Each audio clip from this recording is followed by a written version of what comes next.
introduction. So most of what I did while I should have been studying. Still, I managed to graduate. Now I'm working in aerodynamics and flight engineering at CAE.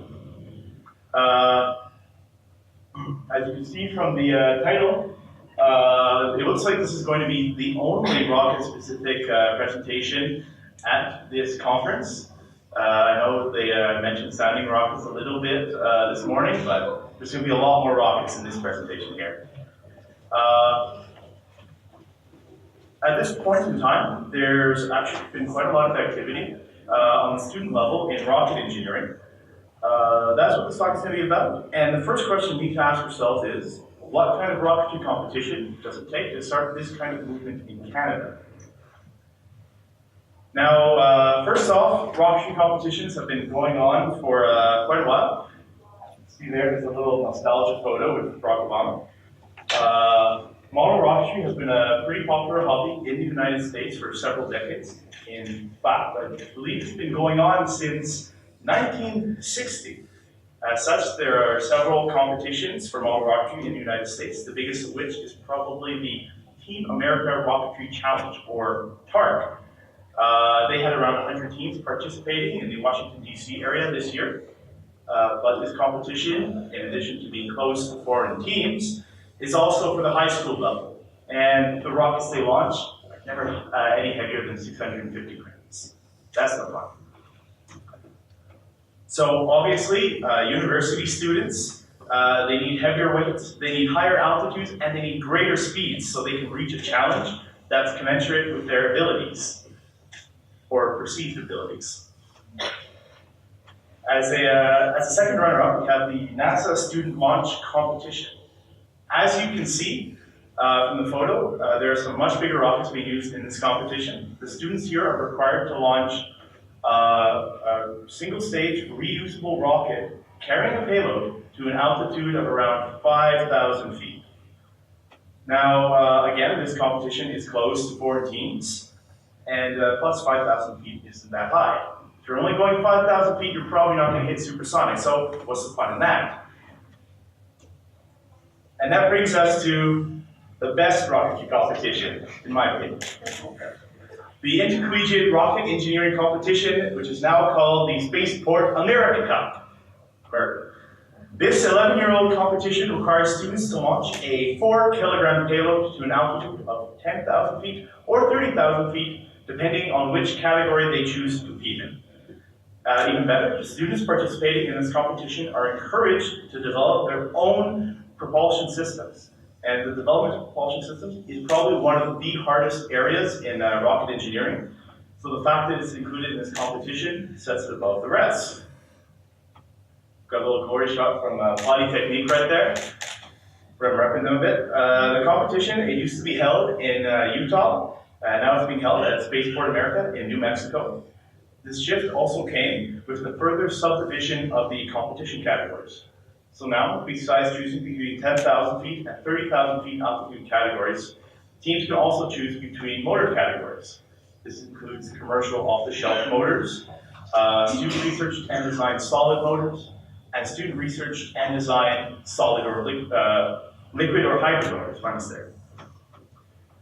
With the encouragement to try challenging activities, the proper launch facilities at which to compete, and the backing of many of the world's largest aerospace companies, the SAC is probably one of the best and most challenging aerospace competitions in the world.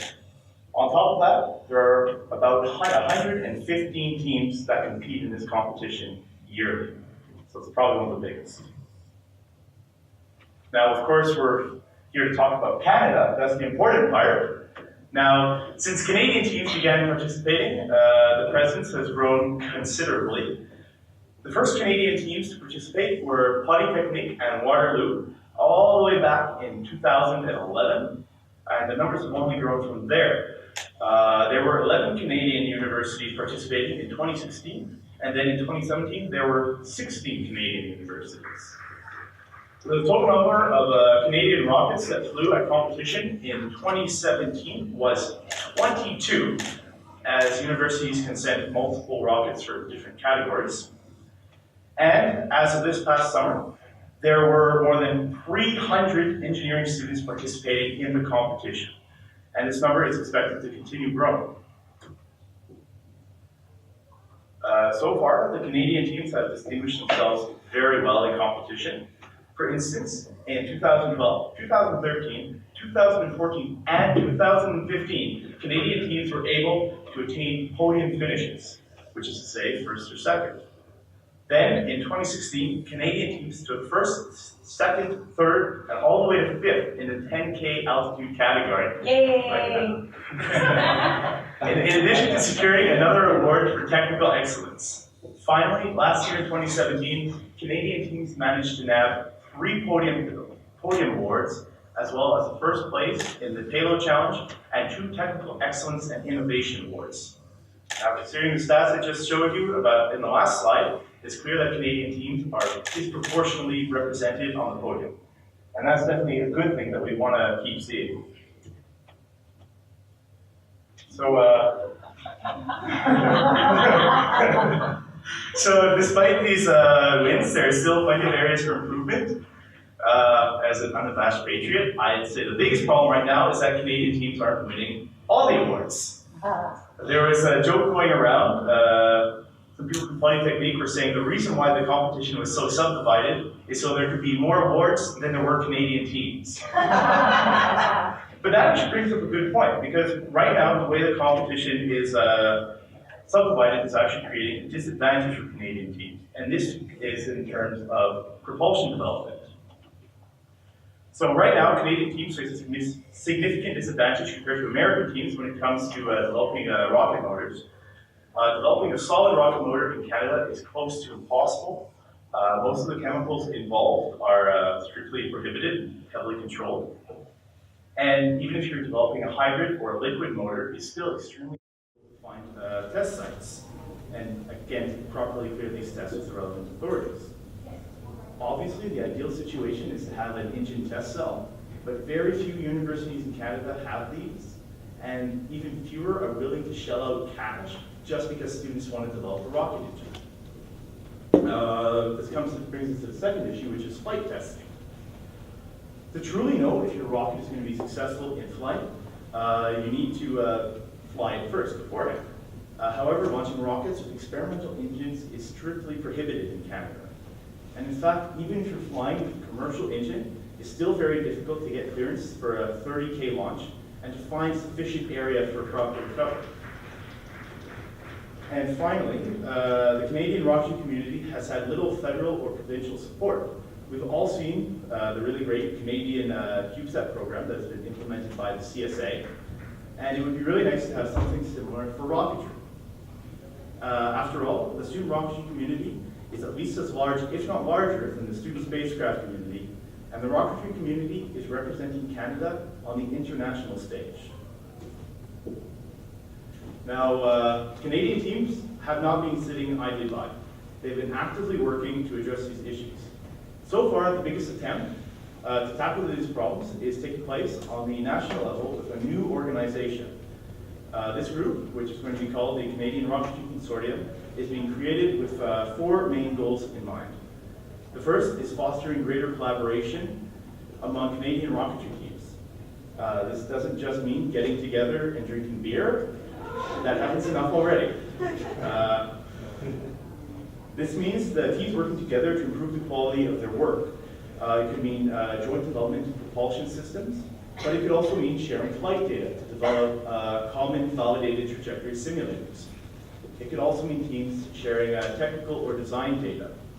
Now, the main purpose of this first point is that we really want to elevate the level at which Canadian teams compete, so that there's still competition amongst American teams, amongst Canadian teams, but it leaves the rest of the world behind. So that's what we're aiming for here, and despite the fact that we want to share data, we still want a bit of competition going on between the Canadians. Now, the next point we have is providing resources to these teams. In this case, resources could be anything between cash all the way to test sites. Already, it is planned that CRC will attempt to contact large companies directly for sponsorship and then distribute the money evenly amongst the member teams. Finally, the last 2 points we have up there, promoting the Canadian space industry and representing the student rocketry community are essential for facilitating the team's work and for helping team members with jobs after they are finished with their studies. The idea of this representation is that large engineering companies will be well aware of the challenges that have been faced by these students who have competed in the rocketry competition and will be more willing to hire them. This brings me to my final slide of the day, and that's the question of where is rocketry going in Canada? At this time, we have little in the way of a rocket-based industry here. Representatives from the government have previously stated that there is no reason to take on the cost of developing orbital launchers, since more competitive prices are provided by other countries and foreign companies. As it stands, if Canadian students want to work on rockets as a career, they will need to leave the country. This can be a complex process because, especially in the States, rocket technology can be very heavily controlled. However, American rocket companies have already expressed extreme interest in hiring Canadian students. And once you have a master's degree or a PhD, it's usually pretty easy to get hired in the United States. Now, I'm not sure how the rest of you feel about this, but for me, this looks like an unacceptable situation. Now, think about the excuse from the government. Saying that we shouldn't really develop a capability here because it's cheaper abroad is something you can apply to anything that Canada needs to import. So obviously you're going to get cheaper prices abroad if you've never made the effort here. Even worse than that, think about the fact that some of Canada's best and brightest engineers will need to leave the country if they want to work on something they're passionate about. Now, the only difference between exporting oil and exporting talented engineers is that Canada gets paid for the oil. Right now, you pay a lot in taxes to help students study, and if these students leave the country to work for, say, the United States, it's the United States that's reaping the rewards, and it would be Canadian taxpayers who pay for that to happen. Now, I don't really have any solutions to these problems right now because I can't necessarily get the government to shell out money for developing rockets, and I can't necessarily start a company like SpaceX either. The purpose of this presentation was, more than anything, to make you aware of the very rich and vibrant Canadian rocket community, which has been operating quietly but successfully in the last few years. Now, the students in Canada have the ability to do great things, not just for this country, but for the world. And if Canada doesn't inspire them to do so, someone else will. Thank you.